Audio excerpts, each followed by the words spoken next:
Assalamualaikum warahmatullahi wabarakatuh. Shalom, salve, Om Swastiastu, Namo Buddhaya, dan salam kebajikan untuk kita semua. Selamat pagi, siang, sore, dan malam kepada Bapak Wira Pramana, SMMM, selaku dosen Bisnis Teknologi, Informasi, dan Komunikasi. Perkenalkan, kami dari kelompok satu. Saya, Felix Casario, selaku ketua kelompok, sekaligus moderator dalam presentasi kali ini. Saya akan membantu jalannya presentasi karena saya yang menyusun PowerPoint berdasarkan hasil pencarian dan diskusi bersama anggota kelompok. Berikutnya, izinkan saya memperkenalkan anggota kelompok lainnya. Yang pertama ada Sani Rais Prakarsa, lalu ada Rafael Setia Nugroho, yang ketiga ada Muhammad Raihan Najrullah, dan yang terakhir ada Ziad. Tanpa berlama-lama lagi, kami dari kelompok satu akan membahas analisis bisnis pada PT Telkom Indonesia. Alasan kami memilih PT Telkom Indonesia karena perusahaan ini memiliki hubungan yang erat dengan Telkom University, baik secara sejarah maupun bidang keilmuan. Sebagai bagian dari ekosistem Telkom Group, kampus kami banyak mempelajari hal-hal yang relevan dengan dunia telekomunikasi dan transformasi digital. Selain itu, PT Telkom Indonesia juga merupakan salah satu BUMN terbaik di Indonesia, yang menjadi contoh nyata dalam hal inovasi, manajemen, dan teknologi. Melalui presentasi ini, kami ingin memahami lebih dalam bagaimana Telkom Indonesia berkembang sekaligus membuka wawasan terhadap peluang karir di masa depan. Selanjutnya untuk materi bab 2 akan dijelaskan oleh Rafael Setia Nugroho. Kepada Rafael, dipersilakan. Jadi pada bab 2 ini saya akan menjelaskan tentang identitas, visi misi, nilai-nilai, serta tujuan dari PT Telkom Indonesia. Yang pertama dari identitas dan status perusahaan status perusahaan. PT Telkom Indonesia atau Telkom Group merupakan perusahaan BUMN berbentuk TBK. Artinya sahamnya bisa dimiliki oleh pemerintah sekaligus bisa dibeli oleh masyarakat. Komposisi kepemilikannya adalah 52,09% milik pemerintah Republik Indonesia dan 47,91% milik publik. Telkom bergerak di bidang telekomunikasi dan teknologi informasi dan menjadi salah satu perusahaan digital terbesar di Indonesia. Selanjutnya untuk visi dan misi perusahaan. Visi Telkom adalah to be the king of digital in the region, yang berarti menjadi raja digital di kawasan regional khususnya Asia Tenggara. Untuk mencapai visi tersebut, Telkom memiliki tiga misi utama. Yang pertama, memperluas pemerataan infrastruktur digital ke seluruh wilayah Indonesia. Yang kedua, mengembangkan talenta digital agar masyarakat Indonesia siap menghadapi era teknologi. Yang ketiga, menciptakan ekosistem digital dan berkelanjutan agar transformasi digital bisa terus berkembang jangka panjang. Selain itu, Telkom juga memiliki nilai-nilai dasar yang disebut akhlak, singkatan dari amanah, kompeten, harmonis, loyal, adaptif, dan kolaboratif. Nilai ini menjadi pedoman perilaku seluruh karyawan untuk bekerja dengan profesional, jujur dan siap menghadapi perubahan. Berikutnya masuk ke tujuan perusahaan. Telkom bertujuan untuk memperluas jangkauan layanan digital seperti IndiHome, Telkomsel, dan data center. Selain itu, Telkom juga menargetkan peningkatan pendapatan digital sebesar 15% per tahunnya, serta memperkuat posisi sebagai pemimpin industri telekomunikasi dan teknologi di Asia Tenggara. Dalam menjalankan bisnisnya, Telkom memiliki tiga segmen pasar utama. Industri melalui layanan cloud, keamanan cyber, dan solusi data. Pemerintah lewat komunikasi digital yang aman dan terpercaya. Masyarakat umum lewat layanan seperti IndiHome dan Telkomsel. Terakhir mengenai industri dan pesaing. Telkom Indonesia bersaing di bidang telekomunikasi dan teknologi informasi bersama Indosat Ooredoo, Hutchison, XL Axiata, dan Bisnet Networks. Namun, Telkom masih unggul karena memiliki jaringan fiber optik paling luas di Indonesia dan infrastruktur yang sulit ditiru oleh pesaing. Sekian dari bab 2. Kemudian untuk bab 3, Sani dipersilakan.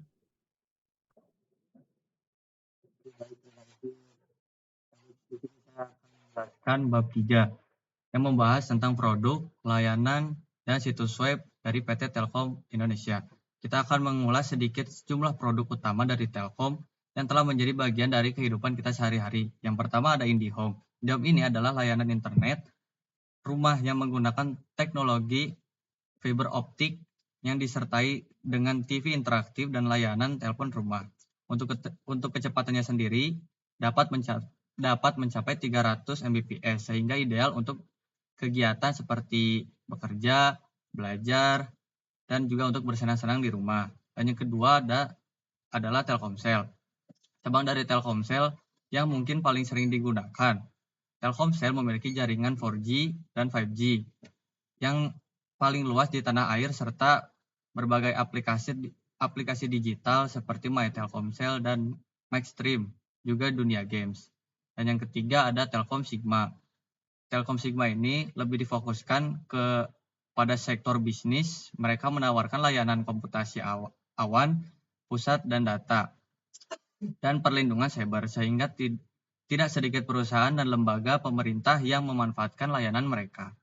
Secara keseluruhan, dari ketiga layanan ini saling terintegrasi dan membentuk ekosistem digital nasional yang menyeluruh, mulai dari rumah tangga, sektor bisnis, hingga pemerintahan.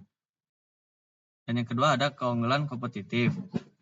Telkom memanfaatkan infrastruktur digital terluas di tanah air mencakup jaringan fiber optik nasional satelit sehingga pusat data tier 3. Di samping itu, Telkom menjalin kolaborasi dengan perusahaan-perusahaan global terkemuka seperti Microsoft dan Huawei untuk mengembangkan teknologi cloud, kecerdasan buatan, dan Internet of Things. Dengan kata lain, posisi Telkom sangat kuat karena infrastruktur yang dimilikinya sulit untuk ditiru. Dan mereknya juga sudah terpercaya oleh publik. Hal ini menciptakan penghalang masuk yang tinggi bagi perusahaan lain sehingga tidak mudah bersaing dengan rival seperti Indosat atau XL. Dan yang ketiga ada aspek ekonomi Telkom. Memiliki peran penting dalam meningkatkan pendapatan negara serta peran penting dalam berupaya untuk meratakan akses internet hingga ke daerah terpencil melalui IndiHome dan Wi-Fi, serta memiliki inisiatif CSR seperti Telkom Peduli. Dari segi teknologi, Telkom berkontribusi dalam proyek Palaparing yang pengembangan jaringannya sudah 5G. Sedangkan dalam aspek lingkungan, Telkom aktif menjalin Telkom Eco Movement dan menerapkan prinsip Green ICT di pusat datanya agar lebih efisien dalam menggunakan energi. Dengan demikian, Telkom bukan sekedar perusahaan digital, tetapi juga berperan penting dalam pembangunan nasional, sosial, dan lingkungan. Dan yang terakhir ada kualitas web. Websitenya ini bisa dibilang sederhana dan responsif. Selain itu berfungsi sebagai sumber informasi dan layanan bagi pelanggan. Untuk tingkat keamanannya sendiri bisa dibilang tinggi seperti SSL dan firewall. Mereka juga menawarkan tampilan yang modern, mudah dinavigasi, dan dapat diakses dengan baik di berbagai perangkat. Juga menawarkan fitur-fitur layanan langganan online yang interaktif. Selain itu, website ini juga aman karena memiliki sistem enkripsi dan integrasi dengan semua layanan Telkom Group, termasuk IndiHome dan Telkomsel. Mungkin cukup sekian pembahasan dari bab 3. Terima kasih. Selanjutnya, bab 4, dipersilakan kepada Z untuk menjelaskan. Baik, terima kasih kepada Felix untuk memberikan waktu untuk saya menjelaskan. San, bentar jeda dulu, San.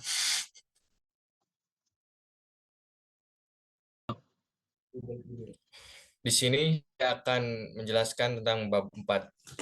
ada struktur organisasi, pemimpin dan jabatan. Pertama, struktur organisasi PT Telkom Indonesia berbentuk hierarkis yang terdiri dari Dewan Komisaris, Direksi, dan unit bisnis anak perusahaan. Setiap direktorat memiliki fungsi dan tanggung jawab masing-masing yang saling mendukung visi perusahaan untuk menjadi raja digital di kawasan regional. Berikut beberapa pimpinan dan jabatannya.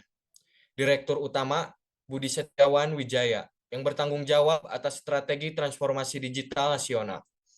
Direktur Keuangan Heri Supriyadi yang berfokus pada pengelolaan keuangan dan investasi. Direktur SDM Avandi yang menangani pengembangan talenta serta budaya akhlak di perusahaan. Direktur Bisnis Digital Fajrin Rashid yang memimpin inovasi serta analitik data. Direktur Jaringan dan TI Herlan Wijanarko yang bertanggung jawab atas pembangunan infrastruktur dan solusi IT. Selanjutnya, sistem informasi.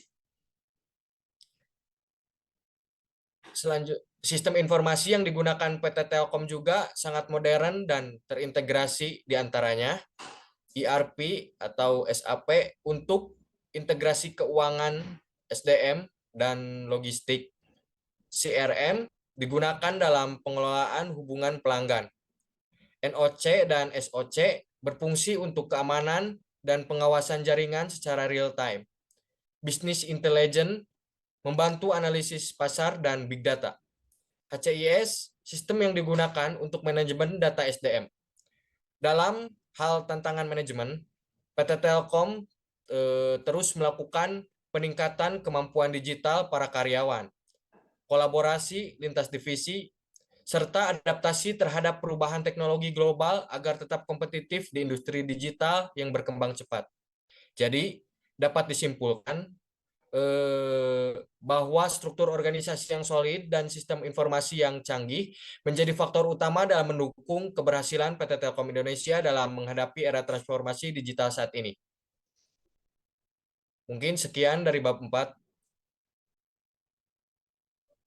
Dan yang terakhir, ada kesimpulan yang akan disampaikan oleh Raihan. Pada Raihan, dipersilakan.